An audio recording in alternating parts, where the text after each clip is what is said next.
अश्लीलता में क्यों फंसे रणवीर? रणवीर सिंह का न्यूड फोटोशूट बहस का विषय बन गया है। देश के कई हिस्सों में उनके खिलाफ आक्रोश जताया जा रहा है। इस मामले में कानून का क्या कहना है? अश्लीलता और कलात्मकता में क्या फर्क है? बॉलीवुड एक्टर रणवीर सिंह के न्यूड फोटो का मामला तूल पकड़ता जा रहा है। मुंबई पुलिस ने रणवीर के खिलाफ केस दर्ज कर लिया है। शिकायतकर्ता का कहना है कि भारत सांस्कृतिक विरासत वाला देश है और इस तरह के फोटोग्राफ से बच्चों पर नकारात्मक प्रभाव पड़ेगा। अब सवाल यह है कि क्या ऐसे फोटोग्राफ अश्लीलता के दायरे में आते हैं? भारत में अश्लीलता से संबंधित कानून में क्या प्रावधान है? आइए इस मामले को विस्तार से समझते हैं। क्या है निजता का दायरा? सुप्रीम कोर्ट के एडवोकेट के मनन के मुताबिक निजता का अधिकार जीवन के अधिकार में शामिल है। हर शख्स की अपनी प्राइवेट लाइफ है और इस प्राइवेट लाइफ में वो बेडरूम में क्या करता है इससे किसी और को वास्ता नहीं। कोर्ट ने निजता के अधिकार को मौलिक अधिकार बताते हुए कहा था कि सेक्सुअल ओरिएंटेशन निजता का महत्वपूर्ण अंग है। निजता के मूल में व्यक्तिगत घनिष्ठता, पारिवारिक जीवन, शादी, प्रजनन, घर, सेक्सुअल ओरिएंटेशन सब कुछ है। निजता का अधिकार संविधान के पार्ट 3 का हिस्सा है, लेकिन ये संपूर्ण अधिकार नहीं है। ये सामाजिक, नैतिक और जनहित में केस दर केस निर्भर करेगा। व्यक्तिगत आज़ादी और जीवन के अधिकार में निजता शामिल है। यहाँ ये समझना होगा कि निजता का अधिकार मौलिक अधिकार है, लेकिन सामाजिक, नैतिक और जनहित के आधार पर अधिकार सीमित हैं।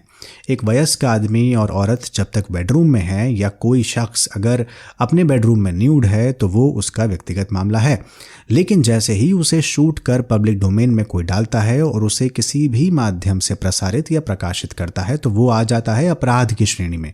ऐसी हरकत करने वालों के खिलाफ आईपीसी की धाराओं के साथ साथ आईटी एक्ट के तहत केस बनेगा। के मनन के मुताबिक आईपीसी में और आईटी एक्ट में अश्लील सामग्री को शेयर करना या फिर स्टोर करना अपराध माना गया है। आईपीसी की धारा 292, 293, 294, आईटी एक्ट 67 और 67A में इस तरह के कंटेंट शेयरिंग से लेकर स्टोरेज तक अपराध है। यहाँ यह भी जानना जरूरी है कि अकेले में कोई पॉर्न देखता है तो वो अपने आप में अपराध नहीं है, लेकिन इसे अगर प्रमोट करता है या फिर कुछ और गैर कानूनी हरकत करता है तो अपराध है। कितनी सजा मिलेगी? आईपीसी की धारा 292, 293 और 294 के तहत भी अपराध के हिसाब से केस दर्ज किए जाने का प्रावधान है।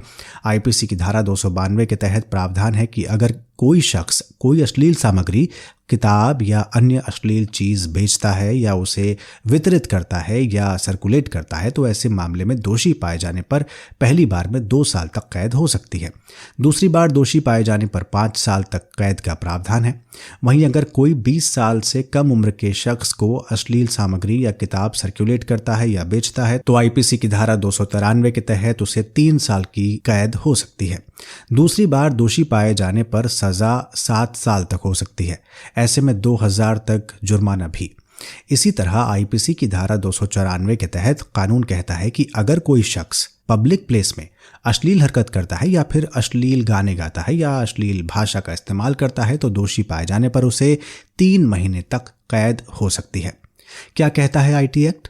साइबर एक्सपर्ट विराग गुप्ता बताते हैं कि पोर्नोग्राफी मामले में आईटी एक्ट की धारा 67 और 67A के साथ साथ आईपीसी की धाराएं लगाई जाती हैं। आईपीसी की धारा 67 का प्रावधान कहता है कि अगर कोई शख्स अश्लील मटेरियल यानी वासना या कामुकता वाले कंटेंट इलेक्ट्रॉनिक माध्यम से प्रसारित करता है यानी ट्रांसमिट करता है या प्रकाशित करता है तो वो अपराध है। अगर कोई ऐसे मटेरियल को प्रसारित करने की वजह बनता है या उकसाता है तो वो भी अपराध के दायरे में आएगा। इसके लिए पहली बार दोषी पाए जाने पर 3 साल तक कैद और 5 लाख तक जुर्माना है। दूसरी बार दोषी पाए जाने पर कैद 5 साल और जुर्माना बढ़कर 10 लाख तक हो सकता है। आईटी एक्ट 67A के तहत कोई भी कंटेंट जो सेक्सुअलिटी की हरकत को स्पष्ट तौर पर दर्शाता हो उसे प्रसारित या प्रकाशित करना अपराध है। दोषी को पहली बार 5 साल तक कैद हो सकती है, 10 लाख रुपए तक का जुर्माना भी लग सकता है। दूसरी बार दोषी पाए जाने पर 7 साल की सजा का प्रावधान है। दूसरी बार दोषी पाए जाने पर 7 साल तक सजा का प्रावधान है। वो गैर जमानती अपराध है।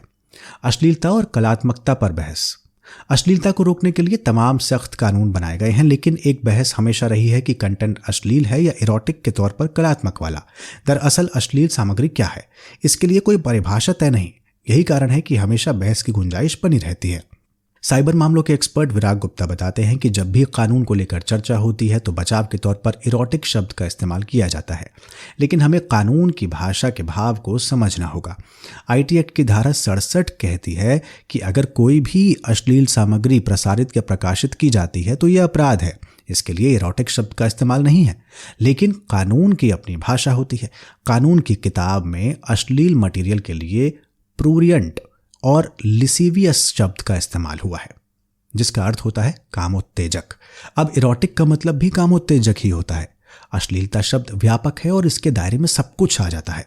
अदालत इस बात को देखती है कि क्या कोई मटेरियल इरोटिक के नाम पर बेचा जा रहा है तो उसमें वाकई कलात्मकता वाला श्रृंगारिक मटेरियल है या फिर अश्लीलता के लिए दिखाया गया है। यानी अगर कोई कहता है कि उसका कंटेंट इरोटिक है तो ये देखना अदालत का काम है कि क्या इरोटिक है और क्या अश्लील। कलात्मकता पूरी न्यूड तस्वीर में भी हो सकती है और अश्लीलता कपड़ों के साथ भी फैलाई जा सकती है। ये केस टू केस निर्भर करता है। खजुराहो की तस्वीर एक पौराणिक आख्यान है, उसे आप अश्लील नहीं कह सकते, वो कलात्मकता को दर्शाता है। लेकिन ऐसी तस्वीर जो कामोत्तेजना को बढ़ाने वाली है और बिना किसी संदर्भ के प्रमोट की जा रही है, उसे अश्लील माना जाएगा।